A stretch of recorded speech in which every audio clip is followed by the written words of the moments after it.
É, sem sombra de dúvidas, essa foi uma estranha paixão. Olá, crentes, a paz do Senhor, tudo bem? Pois é, talvez o título deste vídeo te deixou um pouquinho intrigado, talvez questionando. Se você for muito mimizento, você pode até estar me julgando aí pelo título. Eu vou estar esclarecendo tudo aqui. Se você ficar até o final, você vai entender do que é que eu estou falando. Bom, vamos ver aqui o que é paixão, né? De tantas definições existentes, eu peguei uma que está mais de acordo para esse vídeo em questão. O termo paixão pode se referir a um forte sentimento de amor, desejo ou dedicação intensa a algo ou a alguém. Pois é, esse amor, essa paixão, melhor, né? Paixão é diferente de amor. Normalmente, amor é um sentimento mais comedido, sabe? Um sentimento mais equilibrado. Paixão é um sentimento que exige comportamentos absurdos, em alguns momentos, até de desequilíbrio.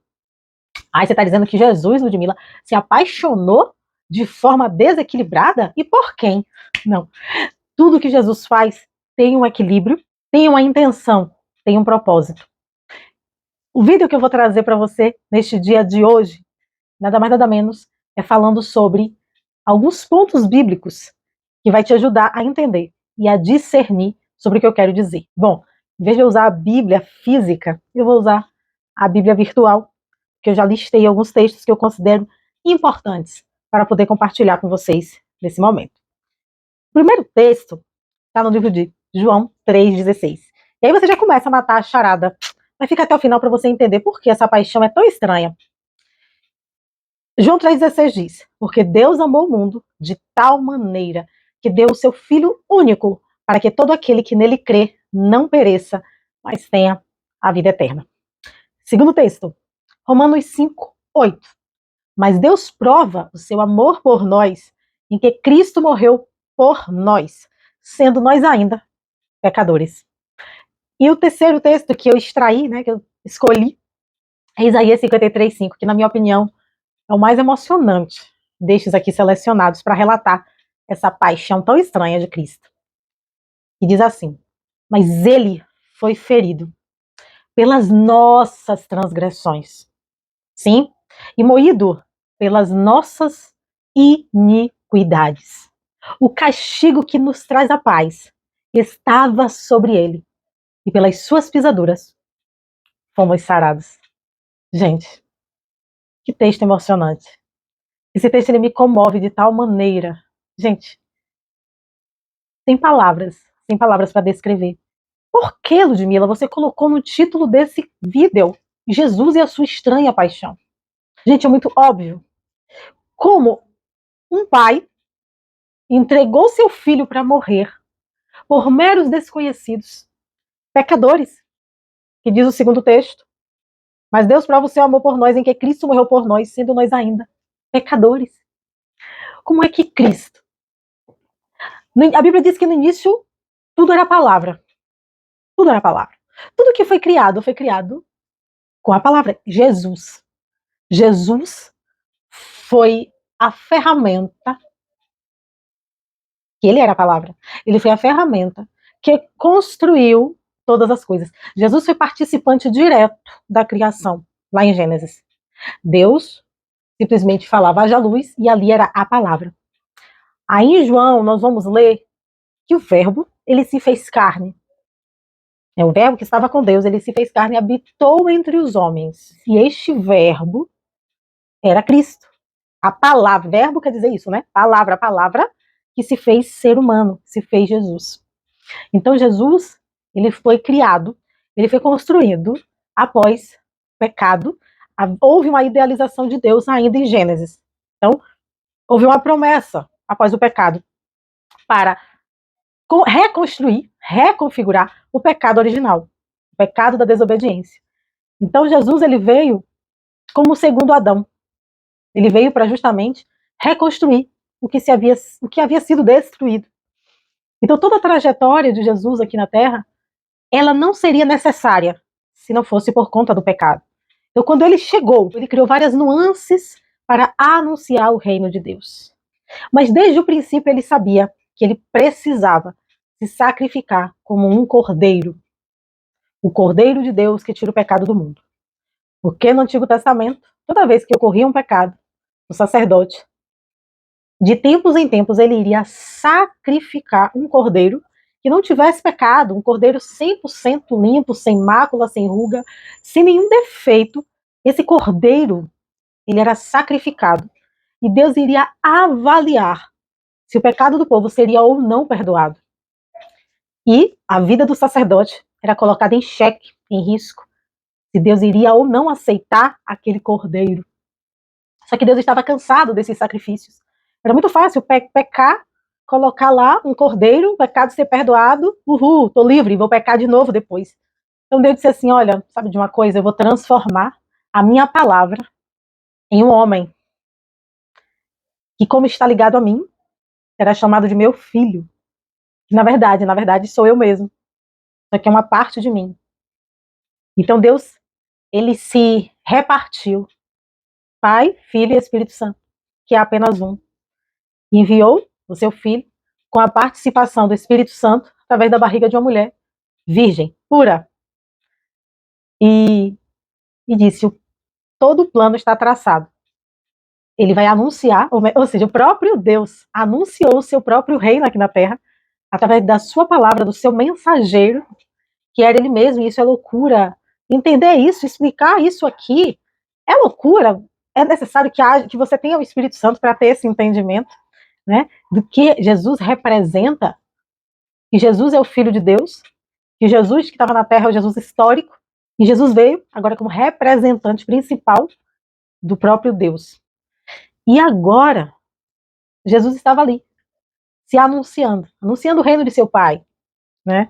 Anunciando as maravilhas dos céus, salvando pessoas, preparando uma comunidade para que quando ele fosse removido da terra, pessoas continuassem multiplicando aqueles ensinamentos, né? Proliferando a bendita palavra de Deus. Então, diante dessa trajetória, desde o início, Jesus sabia o que iria te acontecer. Chegou um dado momento em que Deus disse, é agora. Os milagres aconteceram, as curas, todos os sinais seguiram aqueles que creram. Já tem 12 homens preparados, novos discípulos estão sendo feitos, a missão foi cumprida. Agora é chegada a hora de consumar toda essa sua missão na terra, Jesus. E aí a história nós sabemos. Só que Deus, o tempo todo, permitiu que Jesus tomasse a decisão. Não foi tão simples assim, sabe? Deus deu uma missão para Jesus, mas Jesus ele precisou cumprir alguns pré-requisitos. Ele tinha total livre arbítrio de decidir se ele iria continuar com aquela missão ou não. Jesus ficou 40 dias e 40 noites em jejum para poder, de fato, ficar focado no propósito, não desviar do propósito, né? Jesus rebateu o diabo com a palavra de Deus. Jesus passou por muitos desafios. Muita coisa aconteceu com Jesus. Jesus, ele orava. Ele iria para o monte orar. Imagina, ele não precisaria orar. Olha, gente, aqui para nós, se Jesus orava, conversava com Deus o tempo inteiro, eu e você não quer orar, não. Eu e você não quer fazer isso. Ele fazia. Digamos que ele não precisasse, né? Pois é. E ele estava o quê? Cada vez mais se fortalecendo, porque ele entendia a missão dele. Só que chegou uma hora, mesmo tão fortalecido, que Jesus bateu um papo com Deus e disse assim, Senhor, se possível for, passa de mim esse cálice. Todavia, que seja feita a tua vontade. Naquele momento ali, Jesus pensou em desistir. O Jesus homem, né? O Jesus histórico, disse, se possível for. Ou seja, ele sentiu medo.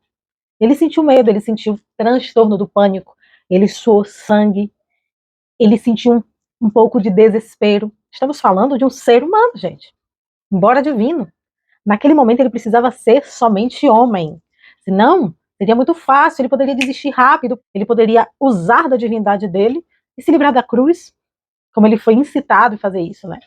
Então, assim, naquele momento que Jesus fez isso, ele meio que falou e imediatamente ele voltou atrás, olha, seja a sua vontade, tá? Seja feita a tua vontade, Senhor, tô na tua mão, meu Pai. Se entregou na cruz, e essa foi a maior loucura que ele pôde fazer por mim e por você. Uma paixão absurda, completamente estranha, Como é que Deus entregou o único filho dele para morrer por pessoas que não o reconheciam como nada, para morrer por gerações futuras, pessoas como nós, que não merecemos, pecadores, falhos, e que muitas vezes não reconhecemos esses sacrifícios. Alguns de nós já entendemos e o servimos. Outros não querem saber dele. Se recusam a acreditar que tudo isso foi por toda a humanidade.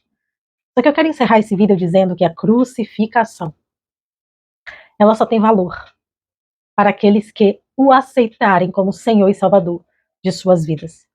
Aqueles que aceitarem a Jesus como Senhor e Salvador de suas vidas, estes, sim, serão salvos, serão libertos. Se você olha e lembra da crucificação,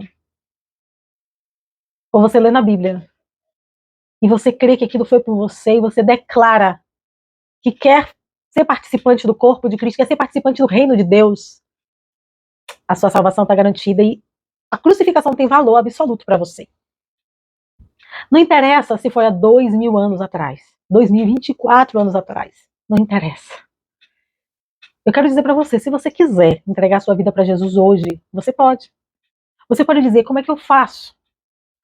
Eu acredito na cruz, eu acredito que o sacrifício foi por mim, mas eu não sei como fazer, eu só acredito, mas eu não sei como declarar. Eu vou te convidar, feche seus olhos agora, nesse momento. Eu quero orar por você, e eu quero que você repita essa oração comigo, a partir de agora. Repita assim comigo, Senhor Jesus, eu te confesso como Senhor e Salvador da minha vida. Senhor Jesus, perdoe os meus pecados, faça de mim uma nova criatura. Escreve o meu nome no livro da vida, porque eu quero nascer de novo em Cristo Jesus. Amém. Que Deus abençoe a sua vida. Que Deus não te permita desviar nem para a direita nem para a esquerda. E se você fez essa oração, eu quero que você escreva nos comentários. E se você já é um servo de Deus, uma serva, compartilhe esse vídeo com alguém que precisa tomar essa decisão. Independente do período, seja Páscoa, seja qualquer outra época do ano. As pessoas precisam conhecer e entender o sacrifício que foi feito. Muitas pessoas olham para a cruz e não entendem o que ela representa, como eu, alguns anos atrás. Mas essa é a oportunidade de ganhar novas pessoas para Cristo e fazer valer a pena o sacrifício feito na cruz. Deus abençoe. A paz do Senhor.